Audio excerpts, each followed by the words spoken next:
Hello, everyone. This is Brian Ferguson, the host of Bumps and Thumps, the talk of wrestling. I want to tell you about a new podcast out called Falls Count Anywhere. It is a classic pro wrestling podcast that brings you the legends of wrestling with true wrestling fans Chris DiCarlo and Charlie Turner. They bring on guests that are legends in this business, and as well as wrestlers of today, promoters, referees, you name it, they have them on there, folks. And I encourage you to listen to them. If you're on YouTube, watch them. They drop every Saturday. They have their podcast. They drop it in the afternoon. So look forward to that podcast coming out. Falls Count Anywhere podcast with Chris DiCarlo and Charlie Turner. Folks, you will not be disappointed. I guarantee it. And enjoy the podcast.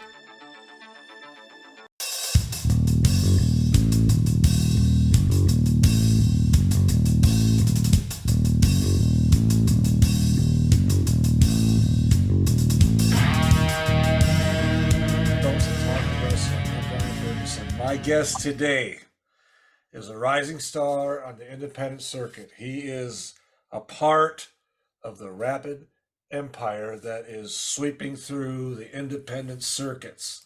Ladies and gentlemen, it is my pleasure to introduce Dred Roberts. Dred, thank you, sir, for coming on today and giving us the opportunity to speak with you. Absolutely, my pleasure. All right, my friend. I've seen you for probably about a year, maybe a little longer. Okay.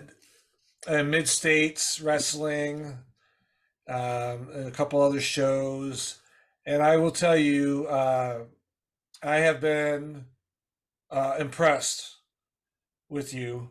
And I'm not just saying that because you were on here. I invited you on here because I am impressed with you. And I think I don't know how long you've been doing this, and we'll talk about that. And the last show I saw you at here in Springfield was, now you're part of this empire, this Nigel Rabid Empire. And we're going to talk about that a little bit too, with Laura too and all them. So, but first, if we could, sir, I would like to talk about your personal side. Where are you from originally, growing up?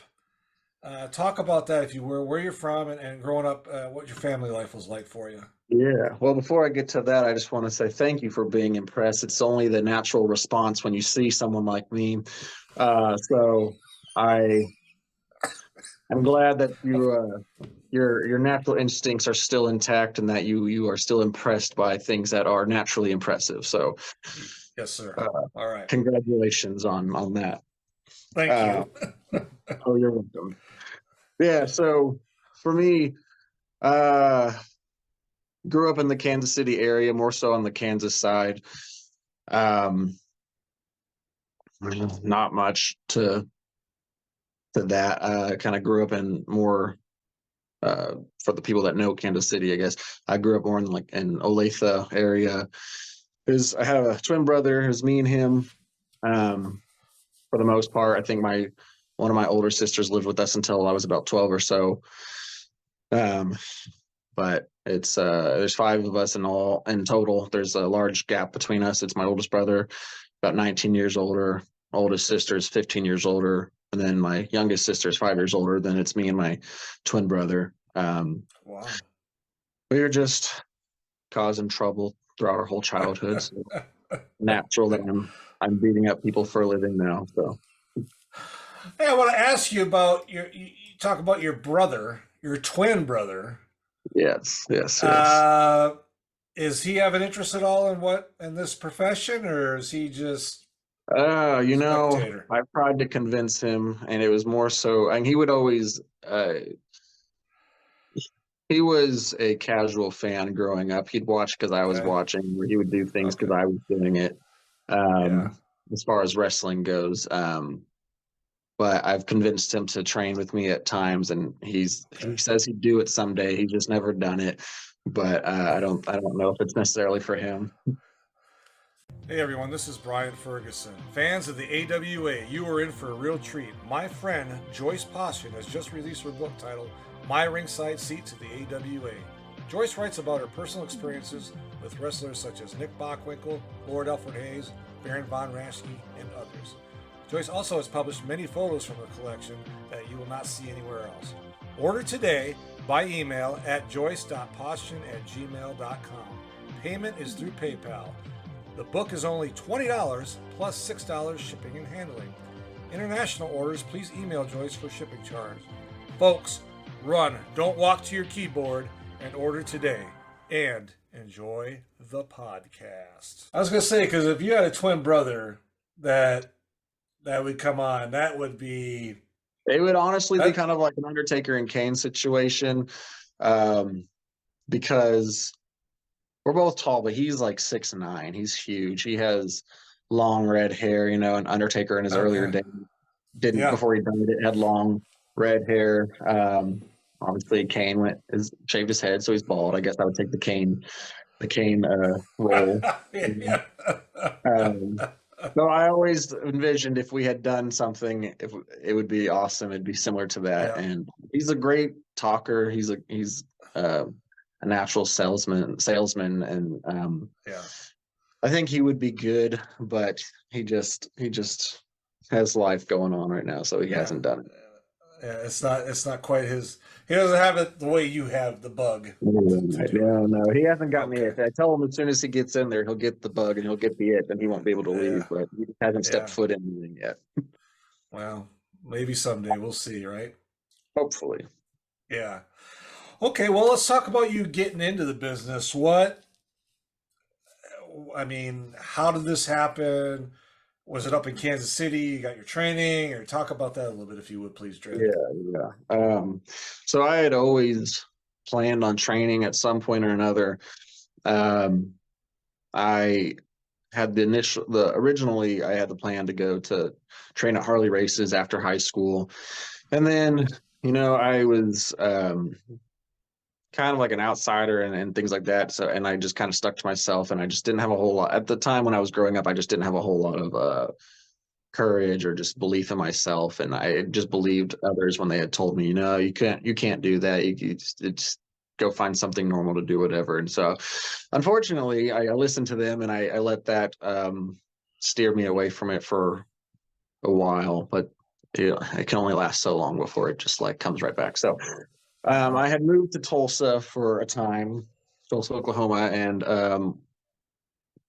within 6 months, I think within the first year, I think I had, honestly, it was within the first 6 months. I just thought, you know, let me just look around to see what's around here. You know, it's a new place. I can just try something out. I looked, and there was a school less than a 5-minute drive away from my house, and I was like, you know, the opportunity is so close. You got to try it out just to say you did it. You can't be a punk and when opportunities staring you right in the face, just go do it. At least you can say you did it, even if you fail. And I went. I didn't know what to expect. I was scared. You know, I was filled with dread, as it were, and who knows.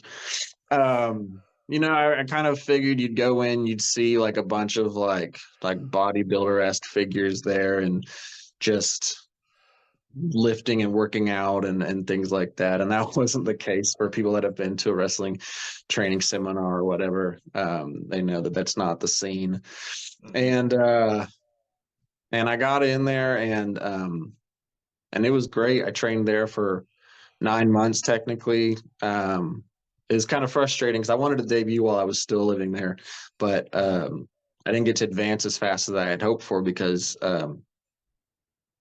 each time we got a new person in, like the whole class would kind of start over, and so that kind of kept people from advancing very fast. And I liked it because, you know, it got my fundamentals pretty squared away.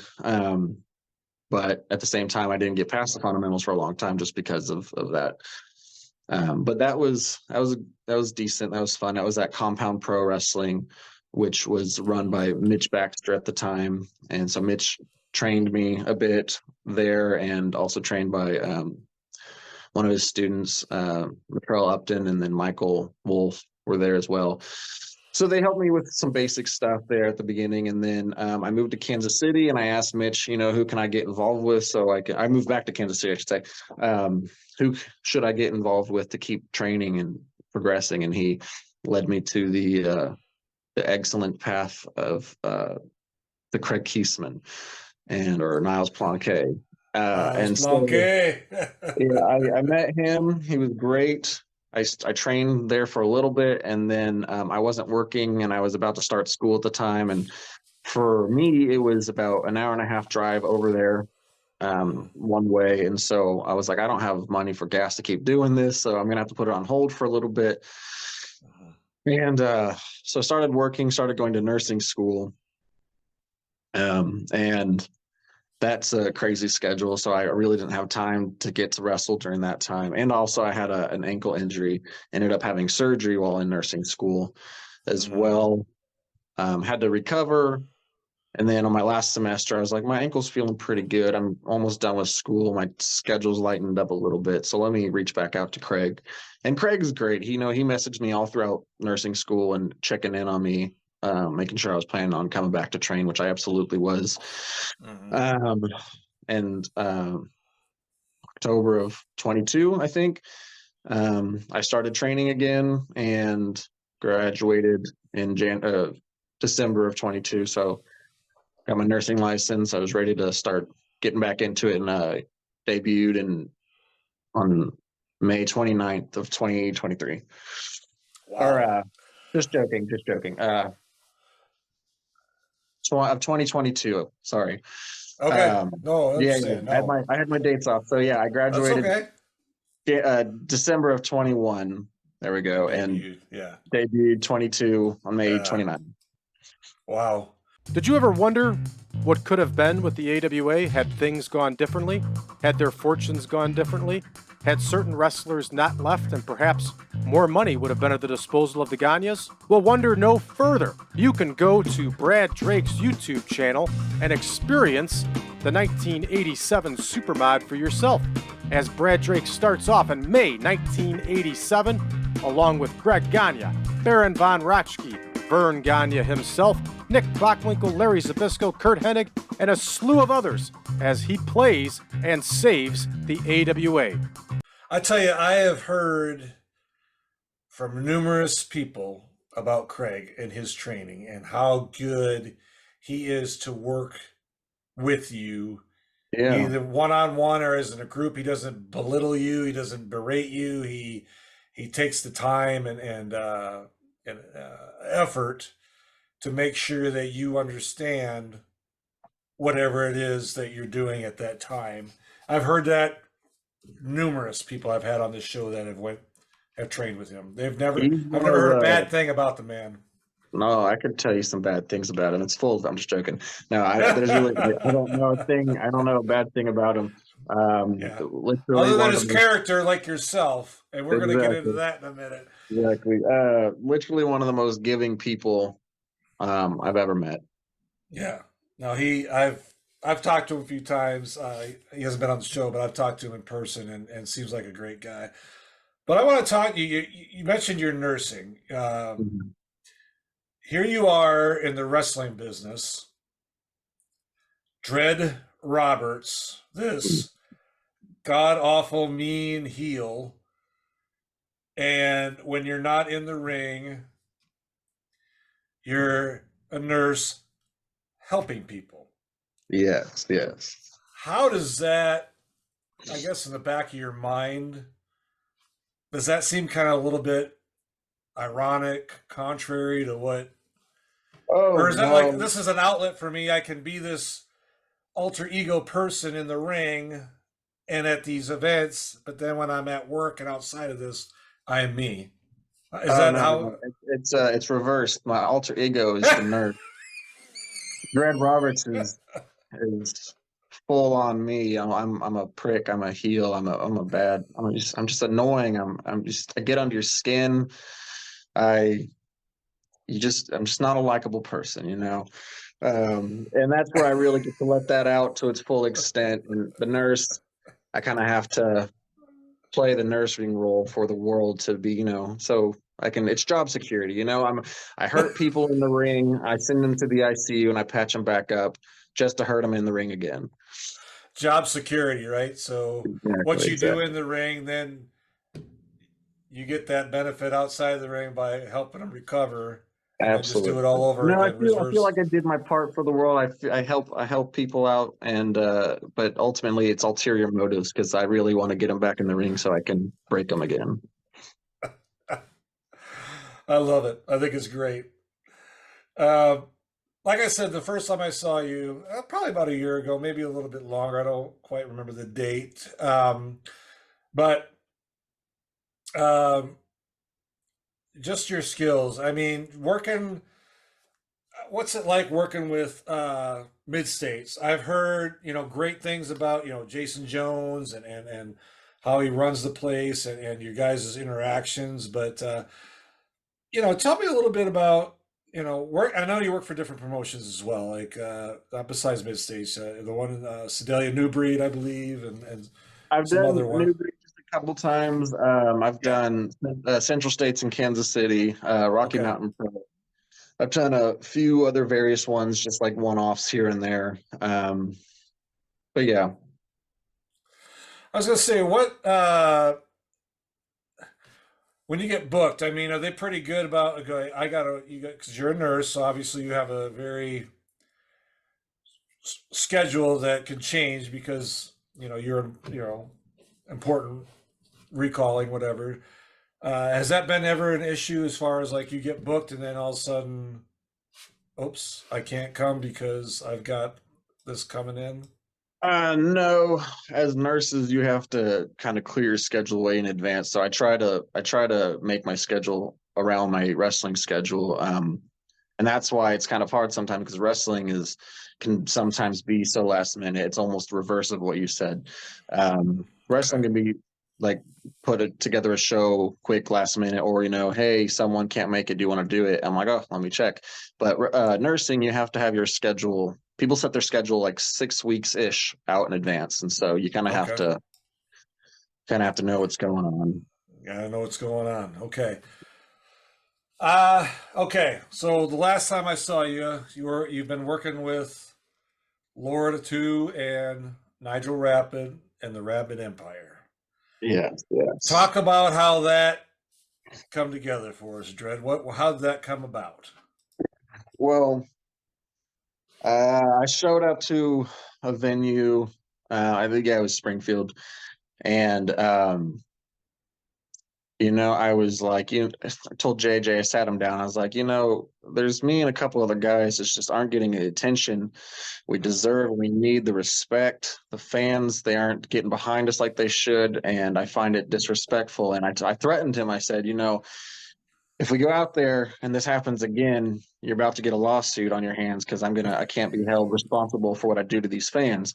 And he said, okay, well, let's find someone to calm that temper. And luckily Nigel was scheduled to be there that day. And he said, I got the perfect guy for you. And he said, here's Lord 2, someone who's in a similar boat as you. I think you guys can do great things. And we sat down, we shook hands, we signed whatever contracts we needed to sign to make sure we got the most money out of the situation. And there you go. Yeah. And there we go. Yeah, there we go. And I will say this, I had Nigel on here about a month ago. And, sometimes when those people come out, they put on this fake accent and stuff. He's the real deal. I couldn't tell at first because I'm like, it's subtle, but sometimes it's not subtle. And I hear he lives in Texas. I'm like, are you just doing this for fun? Because I can get behind it. We can have a group of people that speak in English accents, but it's real apparently. It's the real deal. I was surprised too because he's talking about being raised being in Texas, but in England England in and out. But it's real deal. I was pretty surprised. So your tag team partner, Lord 2, guy is that's the first time I saw him was at the Springfield show. Another great athlete for his size, especially very agile. You guys make a great team together. Was that by accident? as well? Yeah, I'd say it kind of just got thrown together. I don't think I'd met him in passing before, shook hands, said hello. But I don't think I had actually had a full on conversation with him before that day. I've only seen him maybe at one or two other events. And before the day that we got put together, yeah, I hadn't, it was just a chance pairing, but Yeah. he's a real cool guy. We get along pretty well. Yeah. And I'm excited to kind of see what kind of stuff we can come up with and what kind of interesting new torture techniques we can implement. I will say, for not being a team that long, you guys had great chemistry. Oh, thank you. I mean, you know, some teams have it, and some teams don't. Especially in the beginning when you're trying to feel each other out. But you guys worked well together. Nigel seemed to be doing the right thing at the right time around the ring at the last event here in Yeah, Springfield. that's not surprising to me. He's a professional of professionals, and he knows what to do, when to do it. His psychology is sound. He's really good. It's kind of he's interesting to talk to about managerial role, because he kind of you kind of, when you hear about a manager, you certain images or scenes play out in your mind of what a manager does, but he's not a typical manager. He has purpose behind everything, and I love just the purpose of Rabid Empire, and like the motto, necessarily it's just, we're not here for wins per se. We're gonna get them. We're gonna get all the things we deserve, the gold and accolades and whatever. But that's not our mission. The mission is the message, and the message that we're sending. And so I'm excited to spread the good news of the Rabid Empire. And so it's all about the message. Yeah, no, I'm looking forward to it. I really am. You know what's great is the mid states in particular always puts on a great card. Yeah. From the beginning, the pre-match, when you come in early, and even that pre-match, and then when the bell rings for that next couple of hours. I'll be honest, I have not been to a show yet at Mid States where I didn't come out fully satisfied and not disappointed, I guess, is what I'm trying to say. I mean, I've brought my grandkids there, and all the guys, I will say this too, all the people that are part of that organization interact with the fans appropriately. I'll say it like that.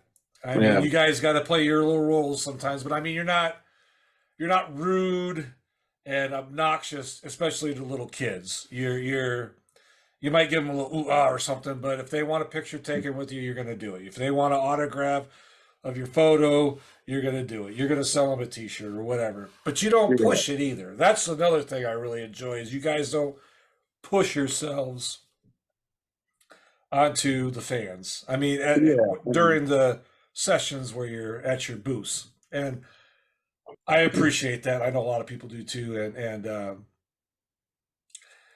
have you been, okay, so other events you've been to, is there any place, you don't have to mention a name, that you would say, I'm not going back there?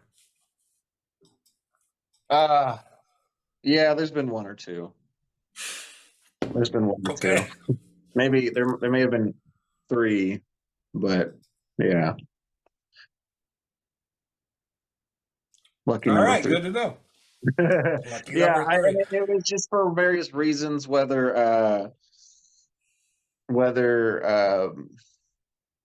I don't know, like advertising wasn't done very well, so you didn't really have much of a crowd that came, and it just like during COVID, so either there was hardly any crowds or there was no crowd, you couldn't do it, and it really was hard to get to be able to do something like that when there's not a lot of people there.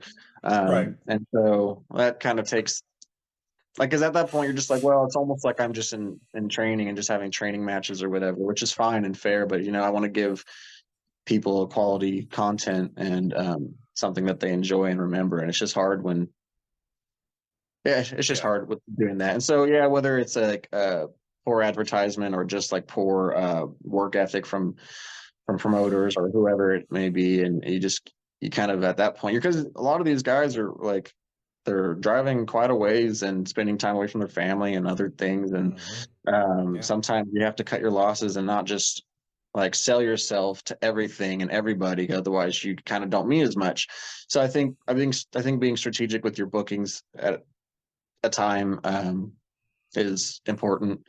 And, you want to get your name out, but you also kind of want to just be a little picky about who you associate your name with. Yeah, no, I understand that.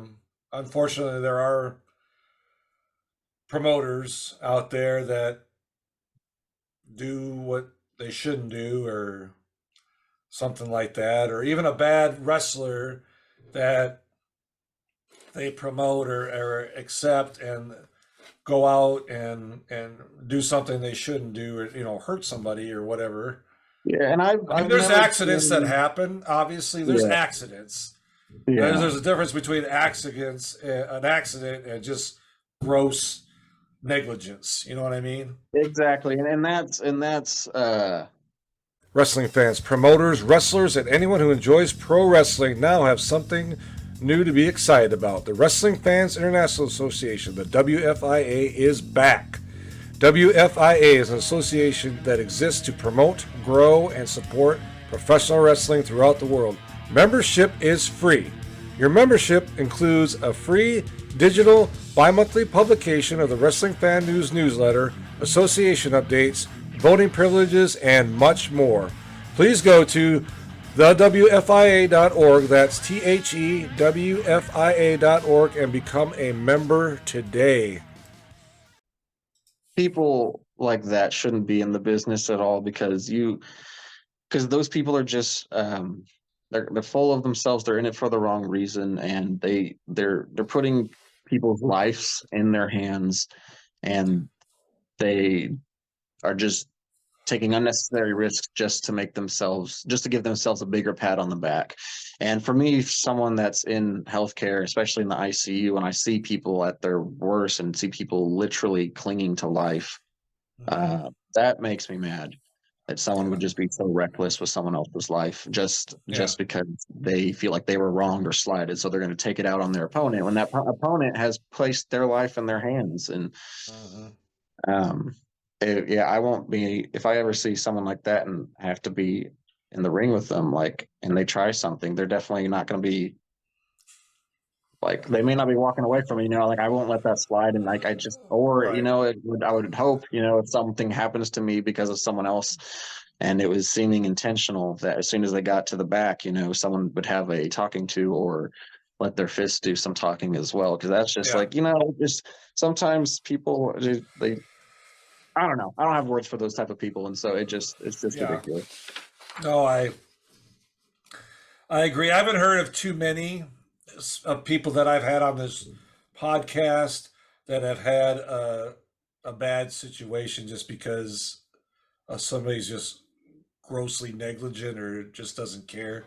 Maybe one or two people, and they don't mention names. They just tell kind of what happened, and it's unfortunate, but unfortunately, there are people out there. There are those people around, that you kind of sneak one in every now and again. But good thing is, it's like once one thing happens, like one time is too many. But whenever one time does happen, either they learn the lesson that they need to learn, or the promoters thankfully just stop booking them, because you don't want to do business like that. Exactly. So, all right, let me ask you this, my friend. Yes. Who is one of your favorite people that you enjoy working with, either as a tag team partner besides Florida 2, or as an opponent that you have faced? Oh, there's so many names. I have to drop the name that dropped my name, Scott Hansen. Anytime I hear I'm working with him, he's one of my training partners as well. And he's so, he's so just easy to work with. I love it. I get really excited because I know he trusts me. I know that we can get to try to do some stuff that we may not usually get to do. And that's always, I've never had any bad experiences with him. Yeah. So Scott, I love, and another one is yikes. That's okay. I'm forgetting gimmick names now, but well, okay, sorry. Yeah, my friend Jeff, or Warren Adams, he's underrated. He's amazing on the mic, and I wish he could just he can talk circles around anybody, but he also is very trusting. He likes to give great suggestions and ideas for what he wants to do to help the product and everything. We tagged in Rocky Mountain Pro for a little bit. That's fun. But anyone that I train with, I love to work with, whether that be Burt Cameron. Rex, I haven't actually gotten to work with or anything yet. Or I just joking. We did tag once, but that was the only time. And then Craig Keesman, of course, Miles Punk. I've only got to wrestle once. I want to wrestle him many more times because that was like early on in my career as well. So I'm a bit better than at that point. I would just like to be able to have some good matches with him. But of course, he makes anybody look good. He makes, it just. I have a lot of people on my list that I would like to get to work. I just haven't. Honestly, I've worked a lot of my training partners, which is fun. But I have a lot of people that I want to get to as well. Wow. Yeah, Scott Hansen, had him on here too a while back, not too long ago. Great guy. He's one of those guys too that can be on both sides of the coin as far as a heel. He can. And thankfully, people hate me enough that he just came out one day and just was all of a sudden received as a good guy. And so I had to pretty his face up a little bit to make him, well, either unhandsome or more handsome, however you look at it. But I did bust his face last time, and I felt pretty good about it. And then you had him at the ER, and you were helping him patch him up, right? Yeah, I did patch him up just so I could do it again another time, but yeah. Oh, that's awesome. All right, a couple more questions. One is, have you ever worked, sometimes when these shows come into Kansas City and stuff like WWE, AEW, have you ever had the opportunity to go in there either to work a dark match or sometimes these guys just pull security when these guys come out, they do that. Have you done anything like that? I have done once. I'm hoping to get to do more, but I think I'd only had 3 matches at the point, but AEW needed a lot of people one time, somewhere around their first year or a little bit after their first year. And it was after their first year, but Wardlow was beating up. There was a time where he was beating up a bunch of security guards, and it was the match of like Wardlow versus 20 security guards or something like that. And so I was one of said security guards, got clotheslined, and I got placed on the top of the pile. So when you think about it, Wardlow didn't pin me because he placed my stomach on them. Wardlow helped me pin several other guys. So thank you, Wardlow. There you go. Yes. And I'll be honest, there's some of you guys, I think, honestly, in the next 5, maybe even less, 5 years, you're going to be in there. Yourself, Austin Molitano is a name that comes to mind for me. Scott Hansen, just loads, and I attribute that to your guys' work ethic, your guys' training with Craig, Mhm. And JJ, JJ, he doesn't. He puts on a good show, and he also doesn't. It's a business, and he also a professional, and he doesn't take any, you know, garbage. Yeah. He's made that. I had him on here. He doesn't let people wrestle in their jeans and all this other stuff. Yeah. It's wrestling, and it's And old I school. appreciate that. I love, I so Mhm. often, sometimes that can play a part on whether I go back or not, is you look at the other people and Mhm. do they look the part? You want to look the part. You don't want to look like you just got pulled off of like a high school, like off the high school benches or something like that. You want to Right. look the part. You want to Yeah. be the part. You're a professional wrestler, so treat yourself like one. Like get in the gym, eat Exactly. right, do your get good gear. Yeah. Exactly. And all you guys that are, especially at mid states, you guys always uh, professional, look professional, act professional. Uh, and like I said earlier, with the fans, you interact. Yes, you have a role to play, either the heel or the baby face, but like I said, you're respectful, and that goes a long way, especially in today's world where you know some guys just they push their products and they just want their money before they'll even say hi to you. And I'm so happy Yeah, that mid states and others don't do that. And I that is a and you know what, for the product too, you guys bust your hind ends night after night, and I know you don't get paid a ton of cash, and but for what we pay for the show, like we don't pay $25 whatever it is for a yeah, ringside seat. yeah. And we have interaction with you guys. Where if you're in the big league, you're paying 100, Paying a lot. and you're not seeing them outside of the ring. You know what I mean? Hmm. There's no, if they have their little intermission, they're not going to be sitting at a table for 15 minutes, signing autographs, taking pictures. It's just not going to happen, and Yeah, it's unfortunate. and it is unfortunate, and I that's why people need to go out and support their local professional Hmm. wrestling promotions, Exactly. because we get, and that's honestly like, yeah, we don't make a whole lot at times, but like it's not necessarily about that. It's like what was really the payment for the whole thing is just the experiences. Like you get, I had some kid that came over to me one time and it just like tickled me because it was like, me of all people, he just came over. He's like, "Dude, you're a legend." I was like, "Thank you. That's awesome. You have good taste, and I appreciate it and I agree." But wow. And so That's awesome. yeah, and like he came over like three, four, five times and like got a picture, an autograph, Yeah. and just like kept coming over. And every single time he's like, "Oh man, you're a legend." I'm like, "Ah, thank you. You're not too bad, kid."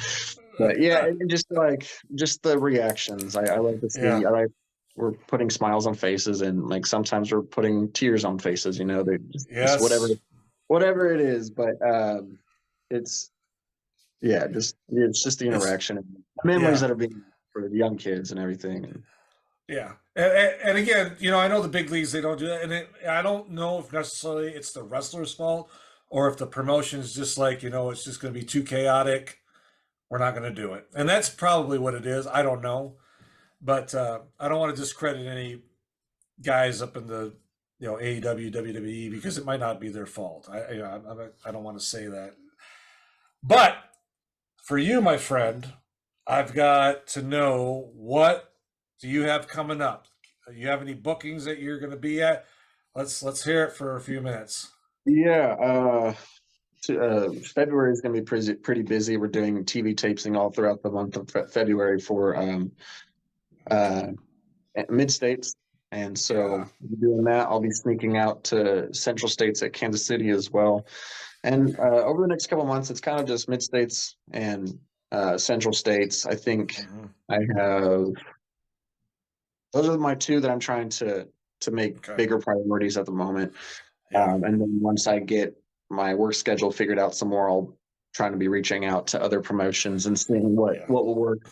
and everything. But so far, for the next several months, it'll be a bit of that, and then I think I also will be with Fountain City Pro a couple times in somewhere in the next 6 months. All right. Yeah. All right, and people want to get in contact with you. I have your social media, and we'll put it on the bottom of the description if they want to reach out to you and Perfect. say hi and get some more information about the Rabid Empire and your dates coming up. So I want to thank you, Dred, for coming on tonight. I know you're a busy man and your time is precious. And thank your manager for me for allowing you to come on. I will thank him. He had to clear a lot of. I might have people dying right now. In fact, in the ICU because I had to make time for this. But we will resuscitate them if we need to. But we want them to know that this was also important. I appreciate that. Yeah, absolutely. Niles had to pull some strings to get me on here, but this was a fun time and it was worth it. Yeah. And I just thank you for having me on. Oh, the pleasure is all ours. And folks, if you see Mid-State, you see Dred's name on the marquee or on Facebook or on those posters that they hang out around town or hear it on the go to those. They're not expensive. They put on a great card. The wrestling's great. Hey, the food's even great, and it doesn't cost you an arm and a leg to go to the concession stand and get something to eat. And these wrestlers, like I said earlier, they don't push their merchandise. You come up and say hi to them. They'll take a picture with you. If you want to buy a photo, they'll more than happy to sign it for you and take pictures and sell their shirts, but they don't push it. So one more time, Dred Roberts, thank you, sir, for coming on tonight. Appreciate it. Absolutely. And folks, if you're watching, thank you. If you're listening, thank you. And if you haven't subscribed, please do so, and we will talk to you soon.